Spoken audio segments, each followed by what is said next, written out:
Hello guys, welcome to our channel Rebirth of White Soul. Chapter 220 Ishani की मजाक उड़ाने वाली बातें, सबूत। और वो सब पास था, उस वक्त हालात और सबूत ईशानी के खिलाफ था, जिस वजह से मुझे लगा अगर ईशानी को अभी सजा ना दी गई, तो शायद वो आगे अपना रास्ता भटक सकती है, और गलत रास्ते पर जा सकती है।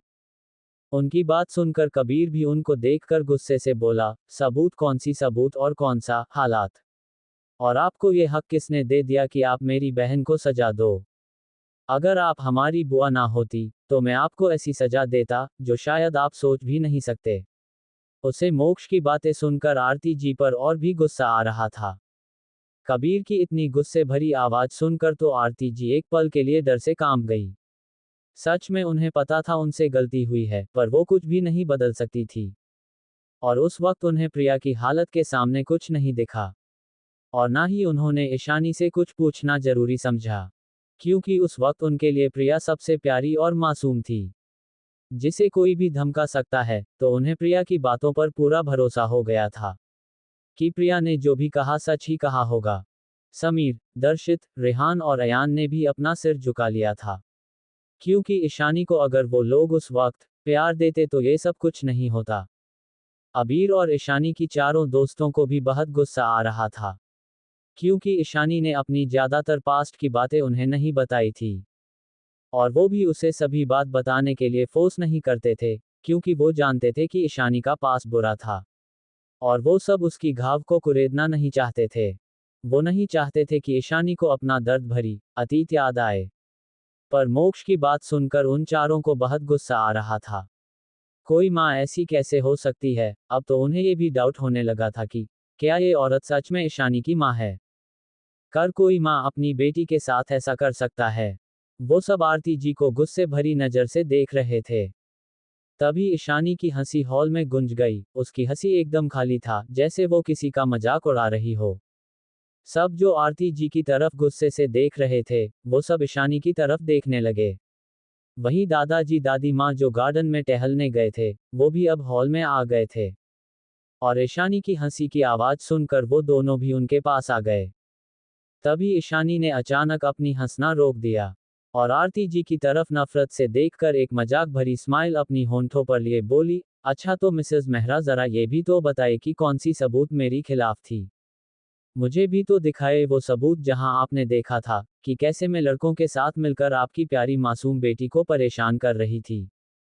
जब मोक्ष ने देखा कि ईशानी को गुस्सा आ रहा है, तो वो उसकी सिर को प्यार से सहलाते हुए बोला, बेबी डॉल कॉम डाउन, तुम्हें इन घटिया लोगों से सवाल करके आपने गुस्सा बढ़ाने की जरूरत नहीं है, ऑलरेडी तुम्हारी तबीयत खराब है। इसकी बात सुनकर ईशानी का गुस्सा थोड़ा शांत हो गया। फिर वो आरती जी की तरफ देखकर मैनकिंग स्माइल लिए बोली, तो मिसेस मेहरा सबूत तो दिखाए, या फिर आपके लिए आपकी प्यारी बेटी प्रिया मेहरा की कही हुई कोई भी बात सबूत बन जाती है। आरती जी के पास कहने के लिए कुछ भी नहीं था, सच तो यही था जो ईशानी ने कहा था। उन्हें प्रिया पर भरोसा था, इसलिए तो उन्होंने ईशानी से जवाब भी मांगने की जहमत नहीं उठाई। शर्म से उनका चेहरा नीचे झुक गया। वो हकलाते हुए बोली, वो मुझे लगा प्रिया सच बोल रही होगी। उन्होंने इतना ही कहा था कि ईशानी हंसते हुए बोली, ओहो आप अपनी कचरे उठाई बेटी को कितना प्यार करते हैं, उस पर कितना भरोसा करते हैं। आपकी अपनी घटिया बेटी के लिए प्यार देखकर तो मेरी आंखों में आंसू आ गए। वहीं ईशानी की बात सुनकर मोक्ष की होंठों पर स्माइल आ गई। अगर उसकी बीबी कहने पर आई, तो सामने वाले की सीधा बोलती ही बंद कर देती है। वहीं प्रिया किचन के पास खड़ी होकर ये सब सुन रही थी। उसे यहाँ कोई भी काम करने नहीं आता था, इसलिए सर्वेंट ने उसे बर्तन धीमे को बोल दिया था। जो उससे हो नहीं रहा था, उसे ये सब गंदा लग रहा था। उसकी हमेशा मैनिक्योर से ग्लो करने वाली हाथ, आज बर्तन धोने की वजह से इस वक्त बहुत बुरा स्मेल कर रहा था।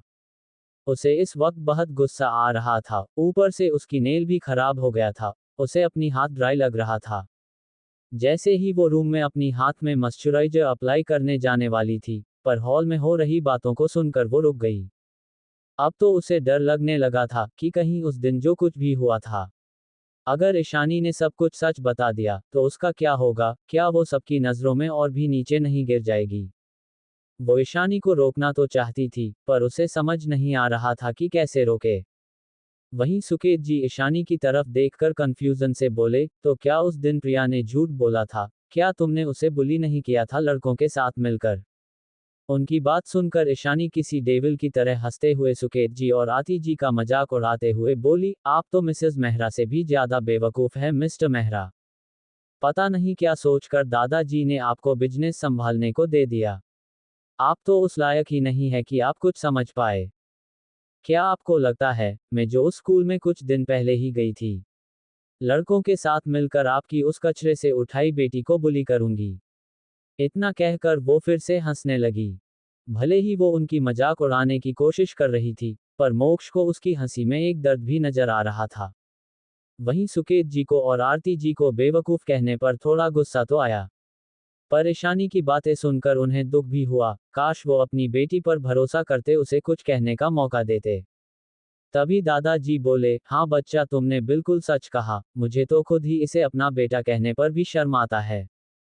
अगर उस वक्त कोई और रास्ता होता तो मैं इसे अपना बिजनेस संभालने के लिए नहीं देता।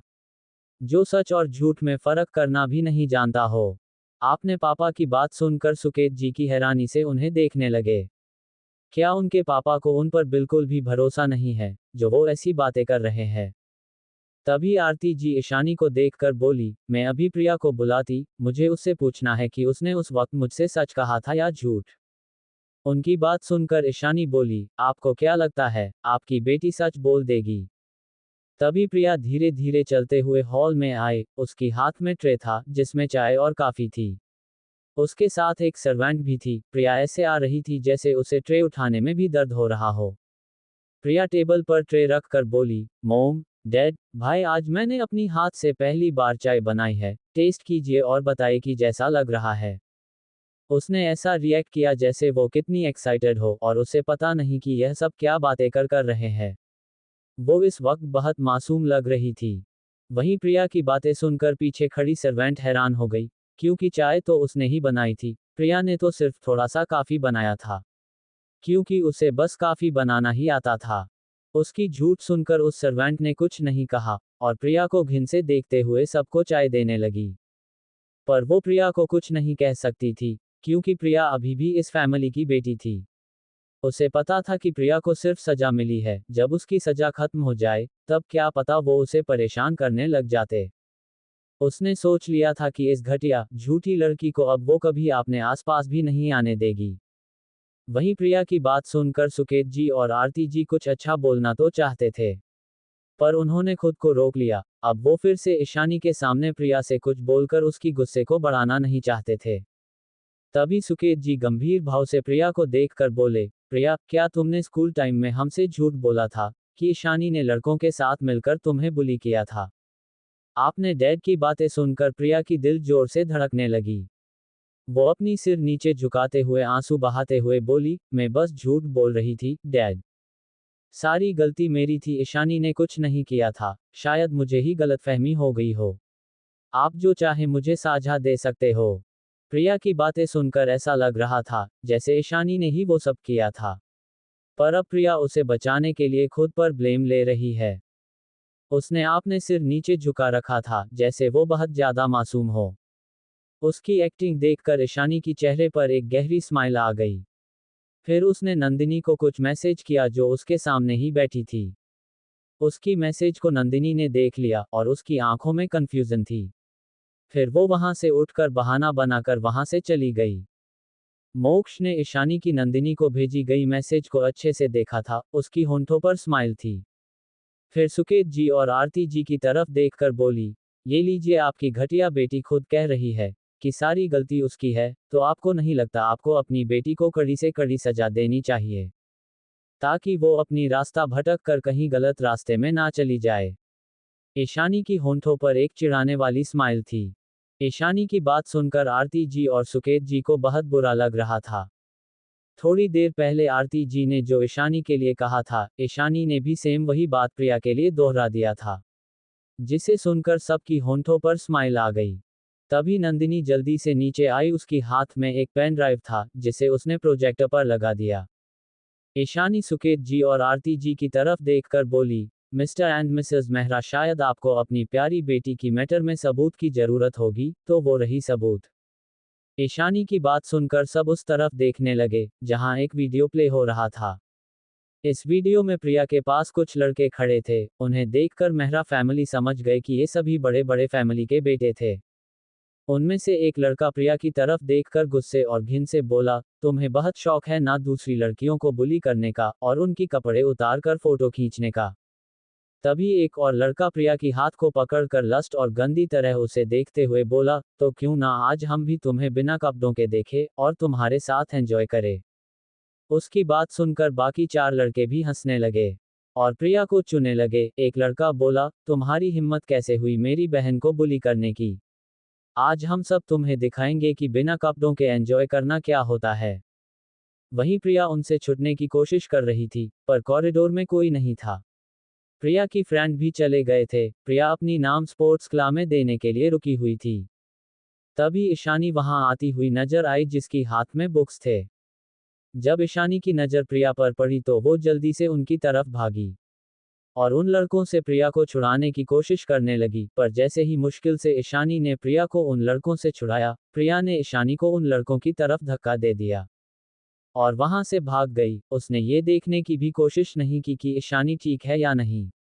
वहीं ईशानी की धक्का से वो लड़के थोड़ा इम्बैलेंस हो गए, पर तब तक प्रिया भाग गई थी। जैसे ही ईशानी भागने को हुई उनमें से एक लड़के ने ईशानी को पकड़ लिया और घुस से बोला, तुम्हारी हिम्मत कैसे हुई उसे भगाने की, इसकी सजा तो तुम्हें मिलकर ही रहेगी। इतना कहकर वो लड़का ईशानी को रूम की तरफ खींचने लगा। ईशानी मदद मांगने के लिए चिल्ला रही थी, स्ट्रगल कर रही थी, पर वहां पर कोई भी नहीं था जो उसकी मदद कर सके। तभी ईशानी ने उस लड़के की हाथ को काट लिया और उसे धक्का दे दिया और फर्स्ट फ्लोर की कॉरिडोर की बैरियर से नीचे कूद गई। ये तो अच्छा हुआ कि वो सिर्फ फर्स्ट फ्लोर पर था और नीचे फील्ड था, जिस वजह से शायद ईशानी को कोई गहरी चोट नहीं आई थी। इतने में ही स्क्रीन ऑफ हो गया। सुकेत जी आरती जी की आंखों में आंसू थे, वहीं बाकी सबकी आंखों में प्रिया के लिए नफरत और गुस्सा था। प्रिया तो डर में मरे कांप रही थी। तभी वहां एक चटाक की आवाज गूंजी। इसी के साथ प्रिया का चेहरा एक तरफ हो गया।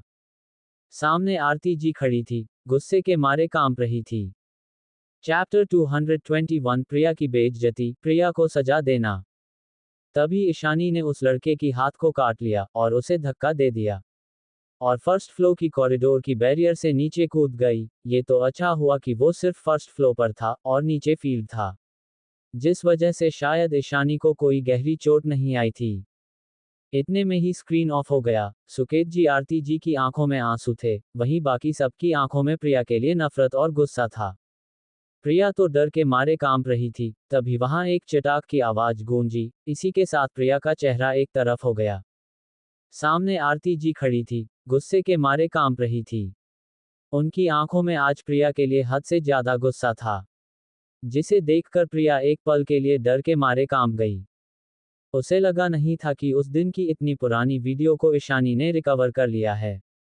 उसने उम्मीद नहीं की थी कि उसकी एक और सच्चाई सबके सामने आ जाएगी।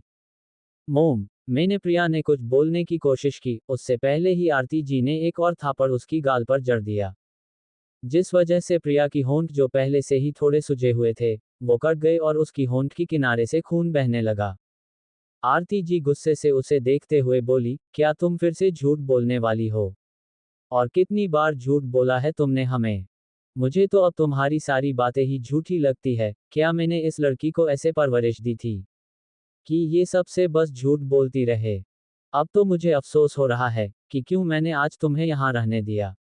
सब सही कह रहे थे, तुम अगर यहाँ रही तो फिर से ईशानी को जरूर चोट पहुंचाओगी। मेरी बात तो सुनिए। पर आरती जी ने गुस्से से अपना मुंह दूसरी तरफ कर लिया। प्रिया ने जब देखा कि उसकी मोम उसकी बात सुनने के लिए तैयार नहीं है, तो वो सुकेत जी और आपने भाइयों की तरफ देखकर बोली, डैड, भाई आप सब मेरा यकीन करिए, मैं उस वक्त बहुत डर गई थी। ईशानी जब मेरे पास आई तो मुझे कुछ नहीं सूझा। मुझे गलतफहमी हो गई कि शायद ईशानी उन लड़कों के साथ मिली हुई है, पर मुझे सच में नहीं पता था कि ईशानी की इसमें कोई गलती नहीं है। उस टाइम मैं इतना ज्यादा डर गई थी कि मुझे कुछ भी समझ में नहीं आया। अच्छा तो तुम उस वक्त डर गई थी, तुम्हें गलतफहमी हो गई थी, इसलिए तुमने ईशानी के बारे में इतना बड़ा झूठ बोल दिया। समीर ने ठंडे भाव से कहा। सुकेत जी भी गुस्से से बोले, तुम पर भरोसा करना शायद हमारी सबसे बड़ी भूल थी। हमें पता नहीं था कि तुम हम सब की प्यार और भरोसा का इस तरह से नाजायज फायदा उठाती हो। इस वक्त उनकी आवाज में गुस्सा, डिसपॉइंटमेंट, सब कुछ था। उन्हें आज रिग्रेट हो रहा था कि क्यों उन्होंने ईशानी पर काबू भरोसा नहीं किया। जबकि वो उनकी खुद की बेटी थी, फिर भी उन लोगों ने प्रिया को कभी खुद से दूर नहीं किया, उस पर भरोसा किया। बल्कि सबसे पहले उन सब ने उसकी फीलिंग्स के बारे में सोचा। आज मुझे सच में पछतावा हो रहा है कि क्यों हमने तुम्हें इस घर में रहने दिया, प्यार दिया, ईशानी की आने के बाद भी तुम्हारी फीलिंग्स के बारे में सोचकर। सब ने उससे दूरी बना ली, जिस बात की सजा आज हमें मिल रही है। मुझे लगता है तुम्हें इस घर से चली जाना चाहिए, तुम्हारे पास ऑलरेडी कुछ शेयर है। मैं उन शेयर को तुमसे वापस नहीं ले रहा हूँ, पर तुम इस घर की किसी भी मामले में आगे से शामिल नहीं होगी। इतना कहकर सुकेत जी ने प्रिया को गुस्से से घूरा, फिर ईशानी की तरफ देखकर बोले, प्रिया तुम्हारी गुनहगार है, तुम जो चाहे उसे वो सजा दे सकती हो। प्रिया को भरोसा नहीं हो रहा था कि उसकी एक छोटी सी गलती की वजह से उसके डैड उसे लगभग परिवार से निकाल रहे हैं। और तो और ईशानी को उसे सजा देने को भी कह रहे हैं।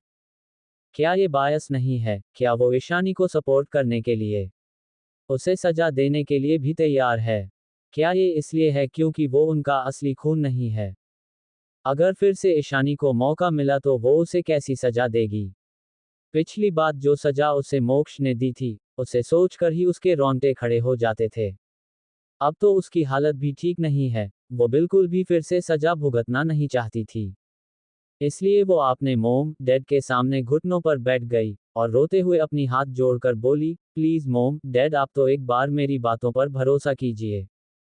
उस वक्त मैं सच में बहुत डर गई थी और मुझे सच में गलतफहमी हो गई थी कि ईशानी ने उन लड़कों के साथ मिलकर मुझे बुली किया है। आपको मेरी बातों पर भरोसा करना होगा। वहीं उसकी बातें सुनकर सुकेत जी और आरती जी ने उसे गुस्से से देखा। वहीं बाकी सब बस प्रिया को नाटक करते हुए देख रहे थे। तभी अबीर सरकास्टिक टोन में बोला, मिस कचरा, आई मीन प्रिया, तुम्हें नहीं लगता कि तुम गलत इंसान से माफी मांग रही हो? तुम्हारी झूठ और नाटक की वजह से जिसे दर्द हुआ था, जिसे चोट लग था, वो तुम्हारी सो कॉल्ड मोम डैड नहीं, मेरी बहन थी। तो तुम्हें नहीं लगता कि तुम गलत इंसान से माफी मांग रही हो? क्यों ना तुम मेरी बहन के सामने घुटनों के बल जमीन पर बैठो और उसकी जूते साफ करो। ऐसे देखा जाए तो तुम तो मेरी बहन ईशानी की जूते साफ करने की भी लायक नहीं हो। फिर भी देखते हैं कि शायद तुम ये काम थोड़ी बेहतर ढंग से कर पायो। जैसे बेहतरीन ढंग से तुम झूठ बोलती हो, शायद वैसे ही मेरी बहन की जूते भी चमका दो। अबीर की बातें प्रिया की दिल में किसी कांटे की तरह चुभ रही थी। वो और ईशानी की जूते साफ करे, प्रिया की तो मन कर रहा था अबीर का गला दबा दे। पर अफसोस वो ऐसा कुछ भी नहीं कर सकती थी।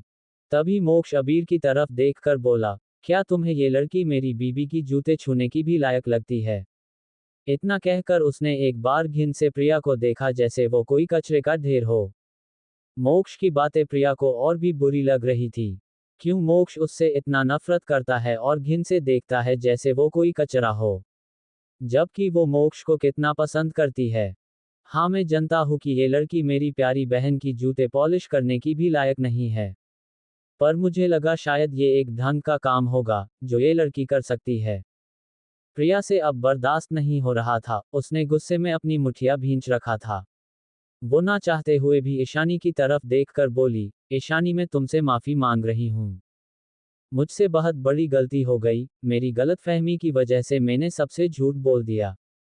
फिर बाद में मेरी हिम्मत नहीं हुई कि मैं मोम डैड को सच बताऊं।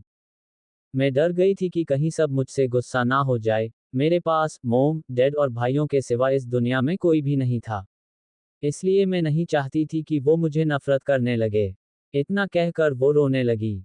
उसकी एक्टिंग को ईशानी बड़ी इंटरेस्ट के साथ देख रही थी। वो प्रिया को देखकर सरकास्टिक टोन में बोली, क्या सच में तुम्हारी इस दुनिया में कोई और नहीं है?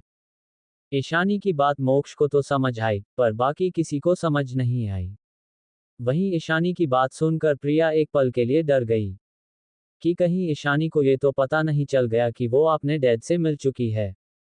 नहीं नहीं, ऐसा कैसे हो सकता है? ईशानी को इस बारे में कैसे पता हो सकता है? उसके डैड कोई छोटे मोटे इंसान नहीं थे जिनकी बारे में ईशानी जैसी कोई लड़की इतनी आसानी से जान पाए।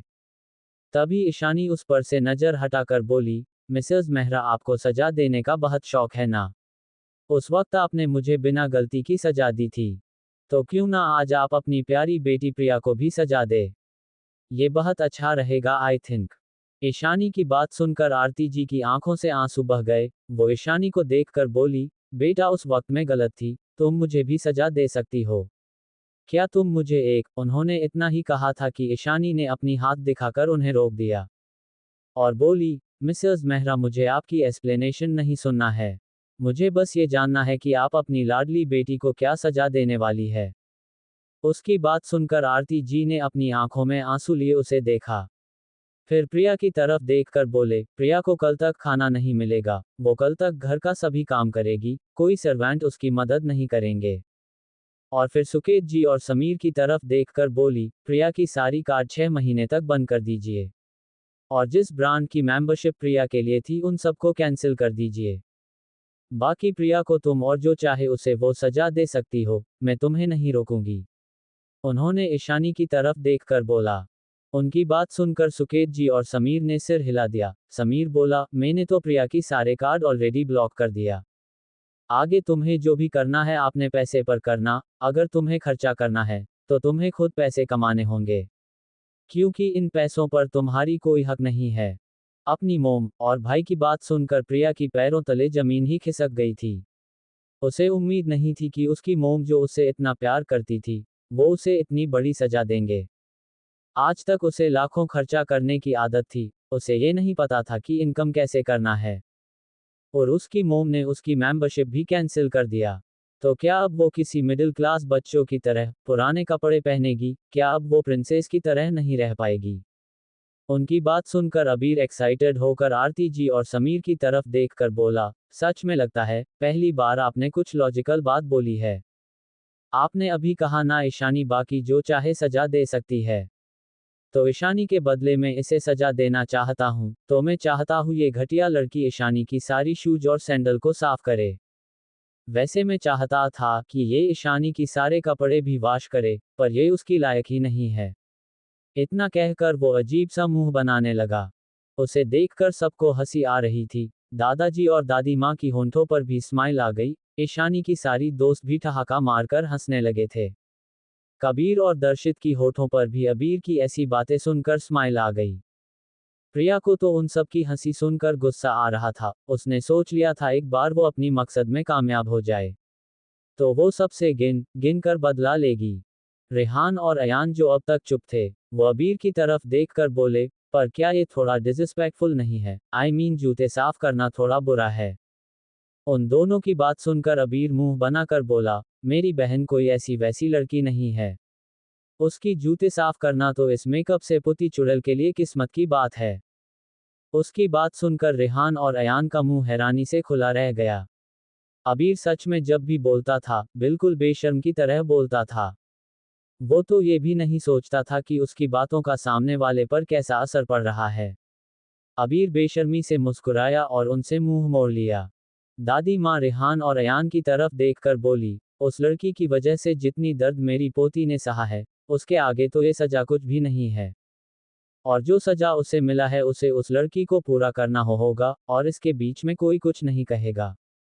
फिर सुकेत जी और आरती जी की तरफ देखकर मजाक उड़ाते हुए बोली, तो अब तुम दोनों को क्या कहना है अपनी उस घटिया बेटी के बारे में? तुम दोनों ने अपनी खुद की बच्ची को खुद से दूर करके, दुख देकर, उसे सिर पे बिठाया था ना? अब देख लिया, कितनी अच्छी लड़की है ये। सच कहते हैं लोग कि अपना खून तो खून होता है। चाहे सांप पाल कर उसे कितना भी दूध क्यों ना पिलाओ, वो आखिर में कभी ना कभी तो डस ही लेगा। ये बात इस लड़की पर बिल्कुल फिट बैठती है।